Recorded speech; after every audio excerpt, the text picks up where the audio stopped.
Gracias por continuar aquí en Observatorio de TV UNAM en este programa dedicado a analizar la transformación del modelo educativo mexicano que debe operar la Secretaría de Educación Pública como resultado de un mandato que le dio el Congreso en uno de los transitorios de la Ley General de Educación que se aprobó el año pasado. Están con nosotros Elisa Bonilla de la Fundación SM y María de Ibarrola del Departamento de Investigaciones Educativas, el DIE, como lo conocemos todos, del Cinvestav del Poli. Este programa puede ser descargado de internet y estamos justamente en esta emisión estrenando página. Nuestra nueva dirección para que usted descargue los contenidos de Observatorio es www.observatorio.tvunam.unam.mx. Ahí está el conjunto de programas que hemos venido haciendo en este espacio a lo largo de los últimos ya 3 años. María, estábamos precisamente hablando de los mínimos básicos que implican transformar la manera en que se educa en México y también de las resistencias. Sí, bueno, eso es, yo creo que el gran debate siempre es qué se selecciona en un país o en un país, en caso de México, como lo básico para la educación de su población y la educación de todos. Es la que va a ser común para todos y es la que supuestamente les va a dejar la formación básica que les permita ser ciudadanos. Yo quería comentarte que no solo tus amigos del IFAI lograron meter la transparencia en los libros de texto, la metieron en la ley. La Ley General de Educación ya habla de uno de los objetivos que los estudiantes de los mexicanos aprendan sobre la transparencia y demás, ¿no? Y efectivamente hay una gran cantidad… Con nuestra Constitución y leyes está empezando a pasar lo que con los libros de texto, se meten todas las buenas ideas y las buenas intenciones, ya si se cumplen o no. La lista de objetivos que tiene la educación básica es cada vez más larga, entre otros, por ejemplo, como objetivo de la ley, lo de la transparencia. Pero lo que realmente es fundamental es, digamos, quién decide, quién tiene la capacidad de decidir. Y en este caso, la capacidad de decidir la tiene sobre la educación, la Secretaría de Educación Pública Federal, con algunos espacios curriculares abiertos a las entidades de la República. Pero la otra parte es que efectivamente todos los grupos que señala Elisa que existen y que se hacen visibles cada principio de año escolar, en agosto, septiembre, empiezan los debates sobre qué incluye el libro de texto de ciencias naturales, qué incluye el libro de texto de historia. Con matemáticas casi nadie se mete, será porque poco. La gente no sabe mucho cómo discutir, con historia no se diga, ¿no? Pero yo creo que en este caso tendríamos que entender que los planes de estudio y los programas tienen una dimensión que se llama discursiva, que es muy importante, ahí está lo que se debe de aprender.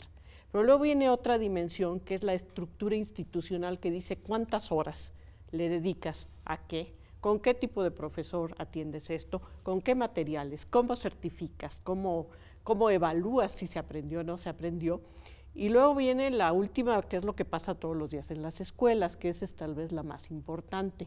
Y en ese sentido, en la medida en que los profesores y las escuelas, porque los profesores no en lo individual, sino en su grupo de maestros, tuvieran la capacidad y la facultad, porque no solo es falta de capacidad, muchas veces están muy reducidos en sus posibilidades de trabajo, que pudieran interpretar, explicar y profundizar, como pide Elisa. Entonces, el plan de estudios, pues si uno lo analiza fuera de que le sobran muchas cosas, en realidad, pues puede uno decir el plan atiende a lo que deberían de saber los mexicanos. Lo importante es ver qué pasa en las escuelas todos los días y si consideras que hay 200 días de clase, 400 horas al año escolar, pero que estas horas a veces no son suficientes por tanta cosa que hay que hacer. O porque los maestros, sí, son 800 horas de primaria. 800 horas de primaria. Si hay una cantidad de actividades que la escuela tiene que hacer adicionales, si las escuelas tienen poco apoyo pedagógico, entonces ahí es cuando aparece importante, como decía Elisa, los 5 puntos que proponen los foros son realmente muy pertinentes. En eso estamos totalmente de acuerdo. Claro, porque además un currículum tan abultado no solo se traduce en libros de texto con contenidos muy numerosos y superficiales, como decías, sino que también afecta la forma de trabajo de los maestros. Citando a Olac Fuentes, que tú mencionabas ahora, en algún momento comentó en este espacio, porque lo hemos invitado un par de ocasiones, el maestro que cumple con enseñar todo lo que le dice el programa, quizás sea un mal maestro, y el que se concentra desde el punto de vista normativo y el que se concentra en enseñar algunos contenidos no cumple con lo que debía de...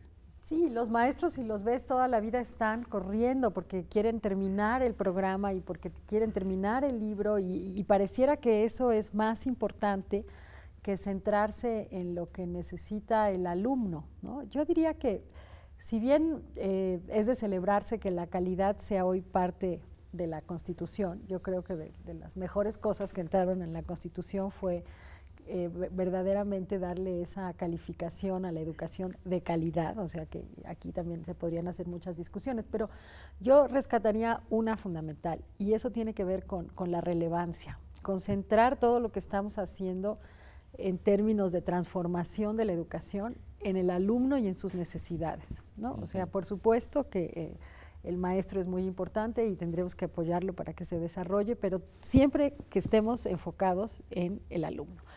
Y en ese sentido, yo creo que la relevancia de la educación es algo crítico y yo plantearía 3 asuntos para eso y tienen que ver, por supuesto, con el currículum, pero con más cosas. Adelante. La primera es que los chicos van a la escuela con un sentido, lo llamaríamos económico, o sea, la escuela les va a dar en buena medida la posibilidad de su futuro. Entonces, hoy por ejemplo la OCDE dice que en el mundo los que no hayan llegado a bachillerato estarán en un nivel de pobreza. O sea, estamos hablando de que no solamente hasta qué grado llegas, sino también qué estudias o qué no estudias o cómo te formas, te permite o no encaminarte hacia un futuro o hacia otro futuro. Yo creo que ese es un tema que tiene que ver directamente con la relevancia y que es muy importante. El otro es de carácter cultural. La escuela ha sido la responsable de transmitir la cultura, de enculturar, de transmitir todos los saberes de una sociedad a través de los chicos. Aquí está toda esta discusión de qué es lo que deben saber, lo que no deben saber, pero esa es otra cosa muy importante en la cual, en el momento en el que se defina qué va a quedar o no va a quedar en la reforma curricular que se haga, esto va a estar en el meollo. Y por último, y de lo que se habla menos, es del asunto personal. Yo creo que desde que hace ya varias décadas Howard Gardner nos dijo que las inteligencias son múltiples, que no todos los chicos aprenden igual, que no todos tenemos las mismas potencialidades, que hay distintos tipos de inteligencia, cada vez hay que atender más a las necesidades del individuo per se, ¿no? Y lograr que ese niño o niña sea feliz, que alcance todo lo que puede hacer. Y ahí hemos dejado de lado un montón de cosas, porque estamos muy preocupados por las ciencias, las matemáticas, por supuesto por la lectura, que yo no digo que no sean importantes, son muy importantes, pero la posibilidad creativa, la posibilidad de moverte, de usar tu cuerpo, de hacer otra serie de cosas que nos hacen seres integrales, también son muy importantes a tomarse en cuenta. Y ahí, en general, la discusión está menos, siempre estamos más centrados en si tenemos que poner este tema de historia y si lo sacamos y si nos falta hablar más del prehispánico o menos, y se nos van olvidando otras cosas que me parece que son muy fundamentales. Yo diría que la relevancia en esas 3 dimensiones es muy digna de tomarse en cuenta. María de Ibarrola. Yo ahí lo que quería decir, yo estoy de acuerdo, por supuesto, en que enfocarte en el alumno, en el estudiante, te modifica, digamos, cómo planeas la enseñanza, pero no puedes dejar de lado toda la enseñanza que va a estar planeada en función de lo que pretendes que alcance el alumno. Pero la otra cosa que a mí me parece fundamental es que no podemos seguir pensando que la escuela, primero, es la única responsable de la educación y segundo, es la causante del desarrollo o no desarrollo del país o de las personas. No se puede pensar que esta institución pueda ser responsable de toda la educación integral que queremos, sobre todo porque sabemos que hay una gran cantidad de influencias alrededor de los niños y de los jóvenes. digamos que hay toda la parte de la educación, por ejemplo, educación sentimental. ¿En manos de quién está la educación sentimental? De la televisión, del radio, de las telenovelas, de las radionovelas.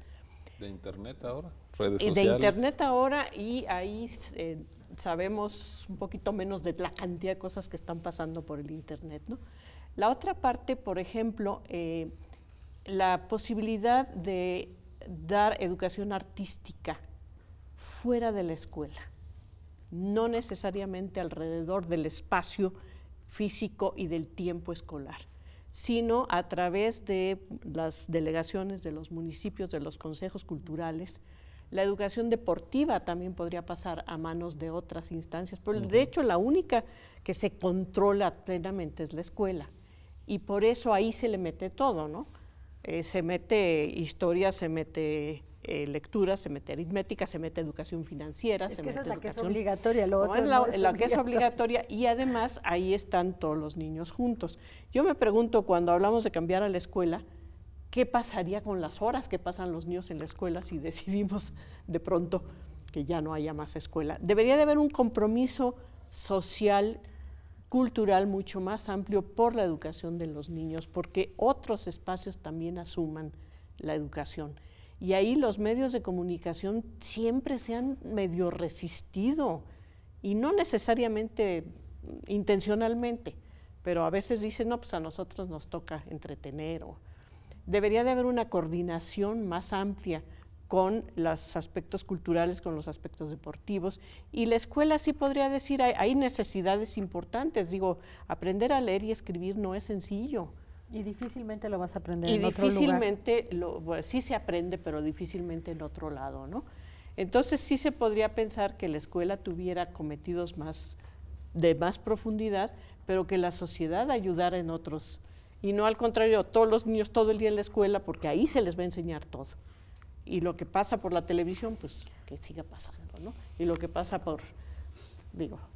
Déjenme hacer una pausa para volver a nuestro bloque, ya con esta velocidad que pasa en estos espacios, de conclusiones y de recomendaciones para entender cómo, entre otras cosas, darle seguimiento colectivo a estos foros de discusión sobre la transformación del modelo educativo en México. No se vaya, esto es Observatorio aquí en TV UNAM, ya regresamos.